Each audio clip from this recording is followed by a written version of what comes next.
I've compiled my list for this morning. I've got several items on here. I've got a couple items that I haven't written down there that I should have. If I can remember them, I'll remember them. Otherwise, I just stick to the ones I got down here. But anyway, I'm going to start with two TV news items. The first is this apparent pet scam. Individuals, I'm guessing they're searching through the missing pet sections of the different social media, internet platforms. I've seen stuff like this on Facebook where people either find a cat or a dog, or they're missing a cat or dog. There's quite a bit of that on Facebook. There are other, I can't think of the name of them, but there are places where people can report missing or found animals. But anyway, apparently these scammers will contact the people that are missing an animal and say, hey, we have your animal. They're in need of immediate medical intervention. We need, a fair amount of money for the treatment.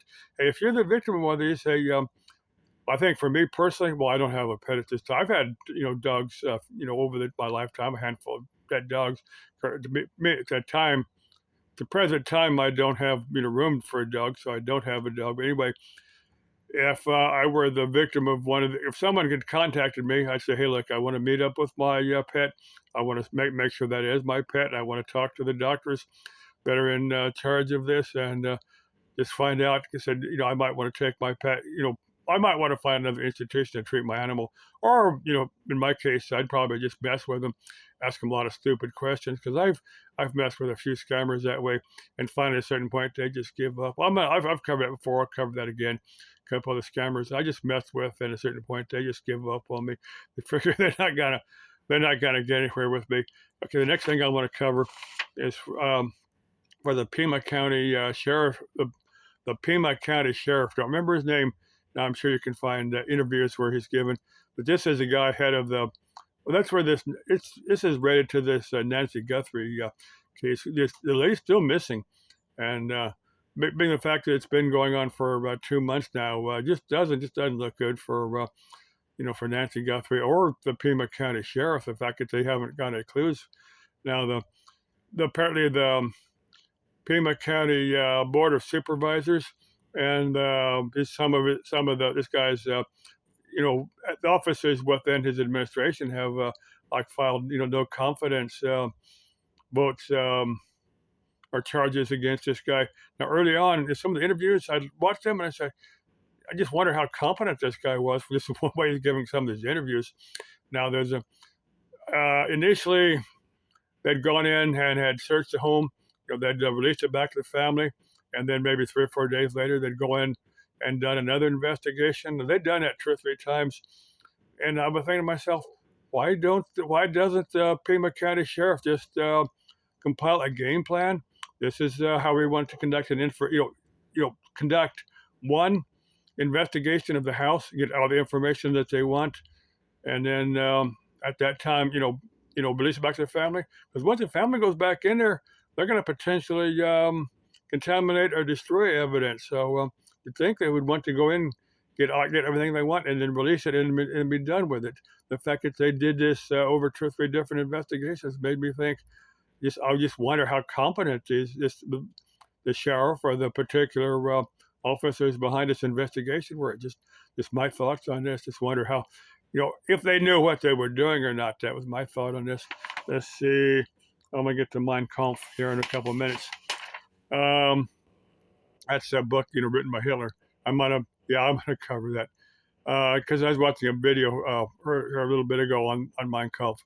I've never actually read it, but like I said, I'm gonna get to that in a minute. Now, there's a very classic image of, or if you visualize someone having a light bulb above their head, well, that's like the idea of someone getting an instant idea on how to, on a new product, a new device, or one type or another, or a particular process. I mean, anyway, the image of having a visualizing a light bulb.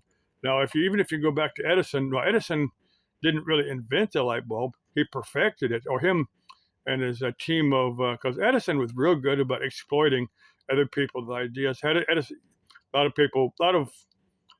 of what Edison did is credited to him.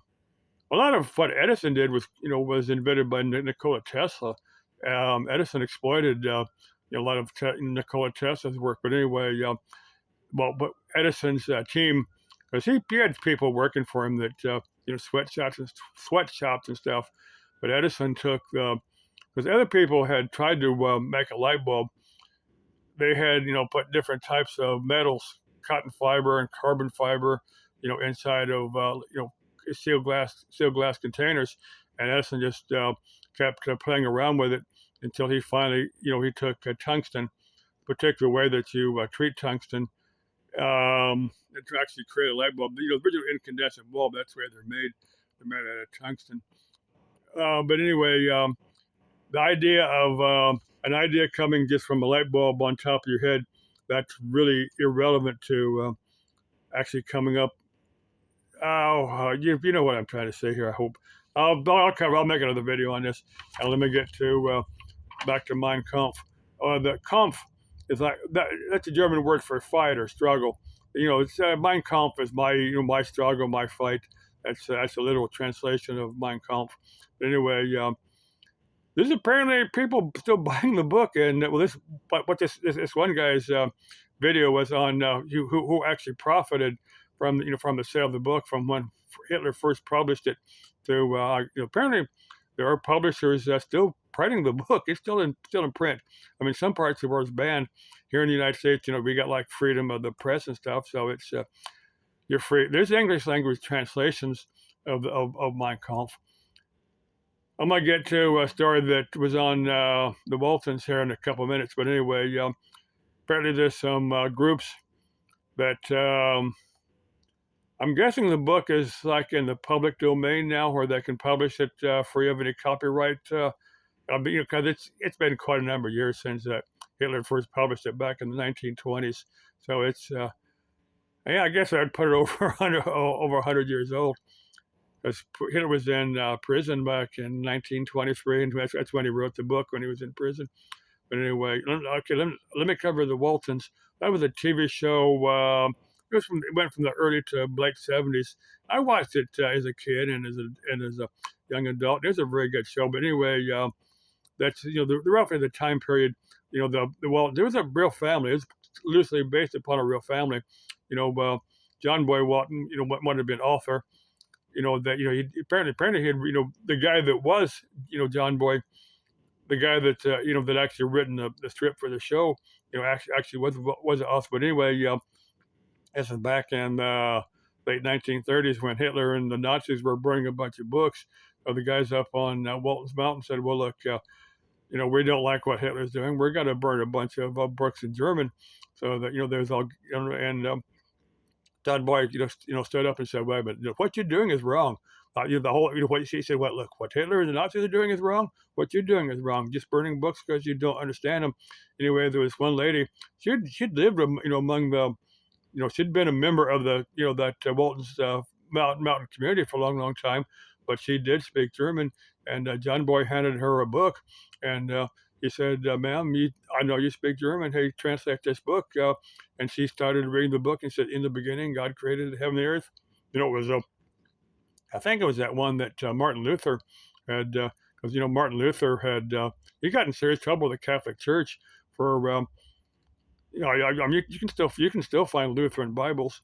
That 1500s translation from Martin Luther. And I think that's what this book, the particular book they were going to toss on the bonfire, and it was that Lutheran Bible that, and the people said, "Wait a minute, if this is the Bible, look, we can't burn this."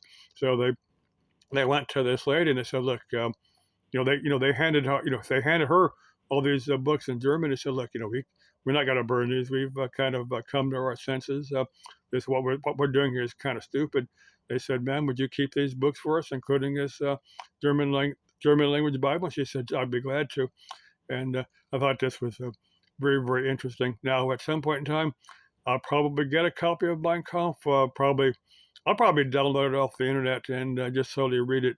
Because I'm sure it's somewhere here in the public domain. I just read it, the English language translation. I'm told that it's pretty poorly worded because I don't think Hitler was much of an author. I think he just kind of stumbled his way through, because the people that read it said it's pretty poorly written. But what this one guy was talking about was people that were profiting off of it. Initially, there was well, Hitler had profited quite a bit from the book. He made a lot of money on it. Of course, he's been gravely dead for a number of years.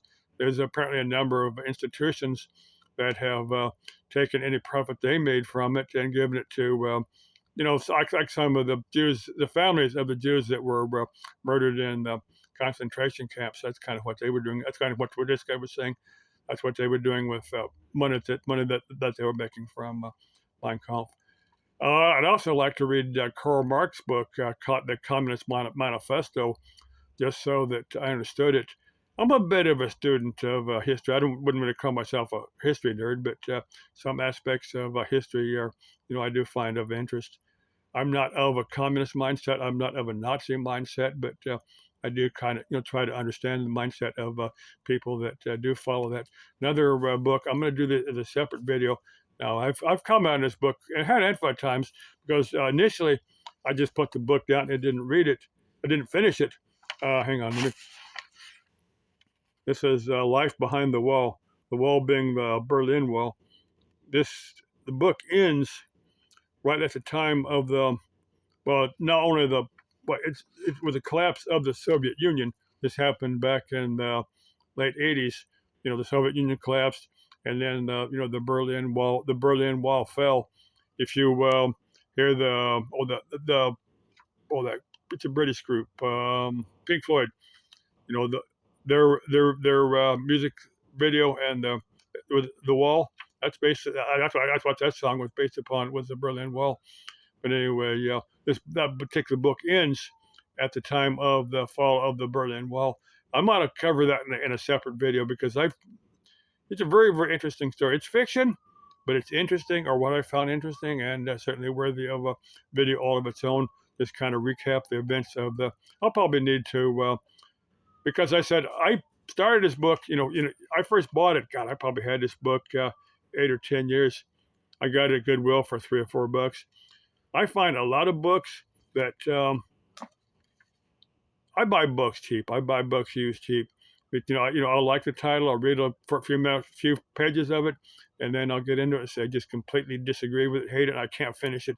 That book, I have no idea why I stopped reading it almost all the way through, but I did finish it. I found it and I did finish it because I just wanted to finish it and kind of give a synopsis of the book. And so I'll cover that in a separate video. I'll title it Life Behind the Wall, just so I give credit. And I'll give credit to the author because it is fiction, but it's interesting. It's one of those books that could be true. Okay, ciao. And for that lady, it's like the daughter. Well, I'll cover that later, but I'll say Leben Sie wohl and auf Wiedersehen.